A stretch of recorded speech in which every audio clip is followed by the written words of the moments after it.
Hi everyone, I wanted to bring you up to speed with what's been happening on our channel. We've had a period of quietness over Christmas because everyone's been involved with family, etc.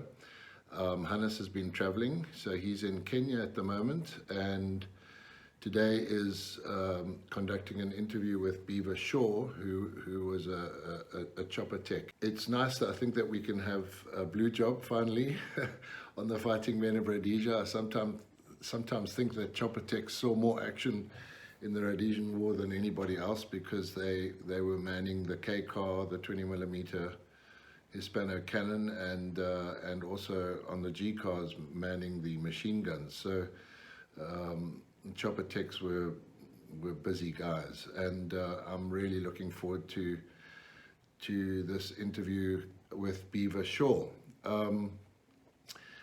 Also, yeah, we're planning another session with Daryl. Hopefully we'll be able to sort the comms out on another Daryl Watt interview. John Gartner is standing by in Australia, I believe today or tomorrow, maybe another interview with John Gartner. And in early January, I've organized to film an interview with Don Price in situ, so it won't be a Zoom call. It'll be a face-to-face interview with Don, as he's going to be somewhere in the area. So yeah, lots of exciting things coming up. The other thing that's coming up is we're going to start a parallel series called African History Unauthorized. We'll be discussing topics like the history of Rhodesia, which is interesting, Cecil John Rhodes, and slavery in Africa, the unauthorized history of slavery. And I think a lot of these topics people will find very interesting.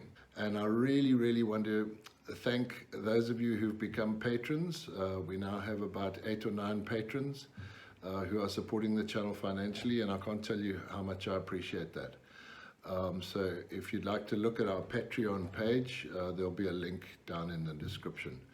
One of the questions I've been asked a few times and is, what did you guys carry on patrol when you were in the RLI?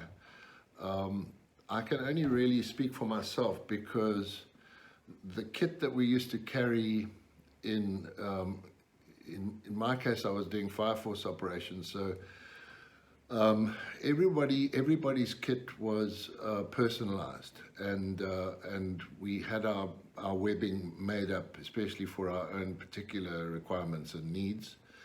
I was in the RLI in 74 and 75. Before chest webbing became very popular. Mainly the only people who had chest webbing when I was in the war were the enemy guerrillas, and I think we were quite covetous of their nice webbing and their kit. A lot of the kit we were issued was like World War II type of issue, but I can only tell you what I used to carry, and pretty much for the duration of my stay in the RLI, I was doing Fire Force missions and I was an MAG gunner. So I can't really speak with authority what the riflemen used to carry, because I never really, except when I was in training troop, I never really acted as a rifleman in combat.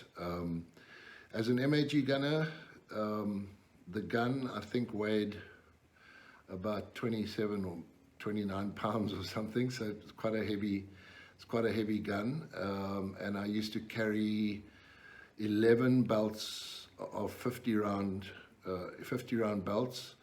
I used to carry one 50 round belt on the gun itself, which I used to sling over my. I didn't have a sling on my MAG. I used to carry it over my shoulder, where the yoke of the webbing formed a nice little cushion for me to put it on the yoke.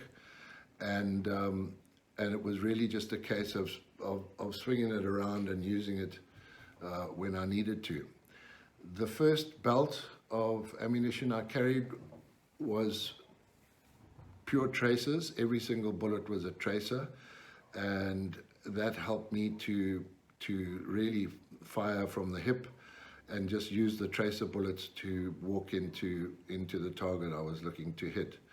Then I had on each yoke of my webbing, I had attached two kidney pouches, one on the left and one on the right, and I had 5 belts joined together from each kidney pouch, with the edge of the belts dangling out, so that when I finished my first belt, I just had to slap another belt in, close it, and the belt used to feed out of the kidney pouch, and in that way I never had a problem with dirt or debris blocking up any of the mechanism. In fact, I never had a single stoppage ever on the MAG. I used to like to turn the gas right off so that the MAG had a very high cyclic rate of fire, and in that way I could fire 3-round bursts quite effectively.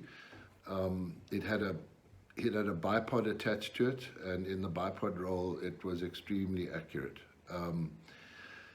Then I carried, also on my belt, I carried 3 water bottles. I had a phobia of running out of water. I once went several days without water and my tongue started to go black, and I think I had nightmares about that, so I decided to never run out of water again.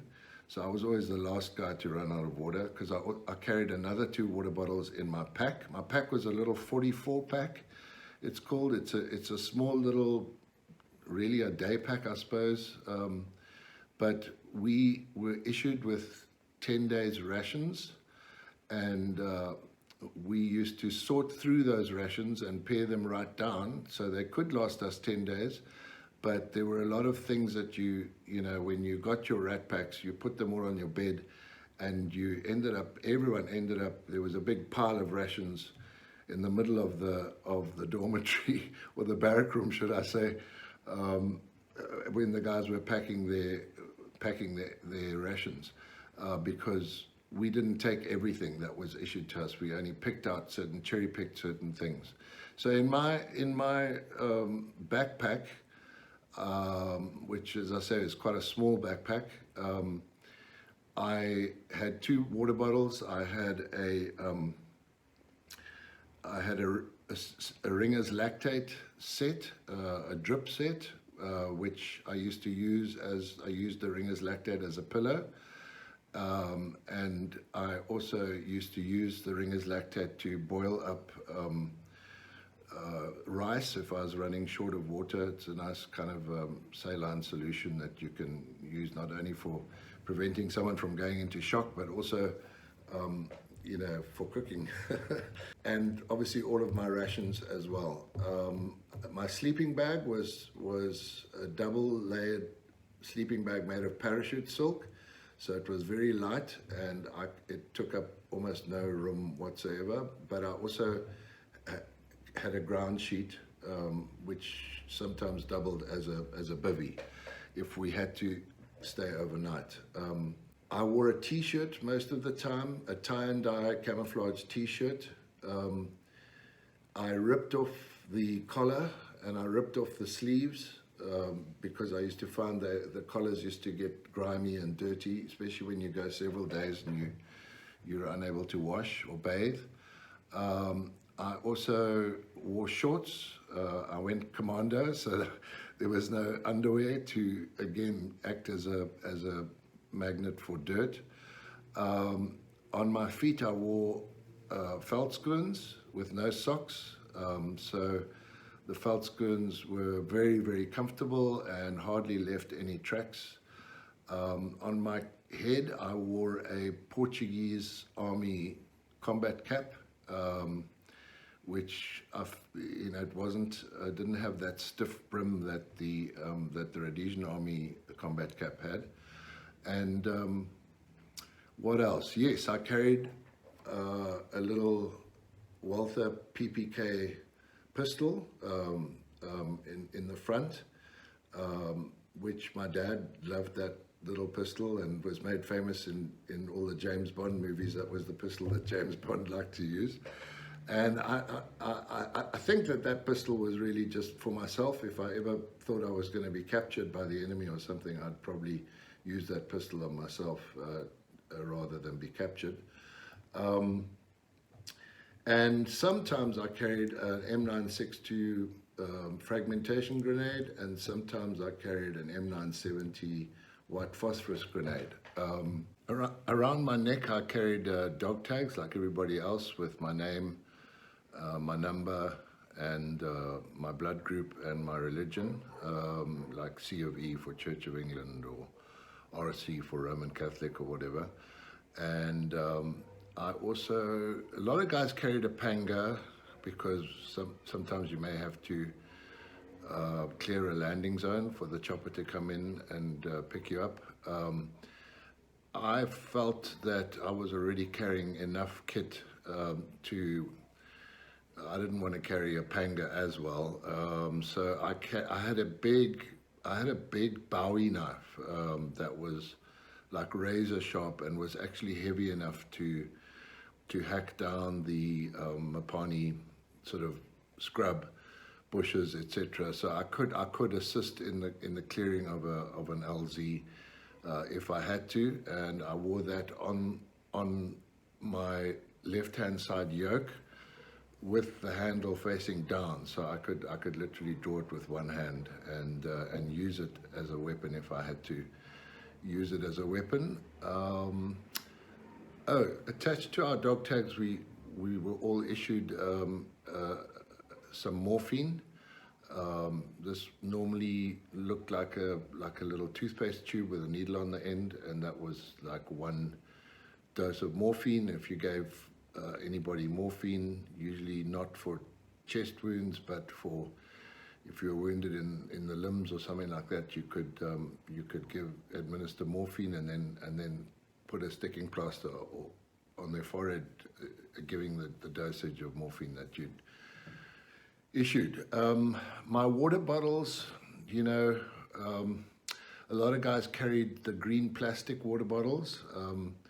I preferred to carry an aluminium water bottle. In fact, I still have one of the water bottles I carried. You can see aluminium. It actually had a bullet hole in it, which has been repaired, so it doesn't leak. But I found that the green plastic water bottles used to give the water a sort of a funny taste, and the water was always kind of warm. Whereas with the old World War II aluminium water bottles, you could leave them out at night, and they would get cold during the night. And then if you wet the canvas webbing around which carried the water bottle, it would stay cold almost, for at least half a day, and you'd have nice refreshing, and it had a much nicer taste than the tepid water that came out of the green plastic water bottle. So those are like some of the little knickknacks that we used to carry, but I'm sure everyone had something slightly different. No two soldiers carried the same kit, really. Sometime next year I want to get together with one of the guys who've been to School of Infantry to talk about our bushcraft skills and our tactics and our strategies, and also what a stick leader would carry, because he obviously had an A63 radio, etc. And so we'll probably do a more thorough episode on that. I just wanted to answer that one viewer's question and take this opportunity to wish you all a safe and blessed new year, and may 2021 be a hang of a lot better for all of us than 2020 was. Thanks for your support, for watching our channel. Please, with all the videos, if you can add a like, apparently it really helps the algorithm. And if you could subscribe, that also helps us in many ways. It's free, and I appreciate your support. Thanks for watching.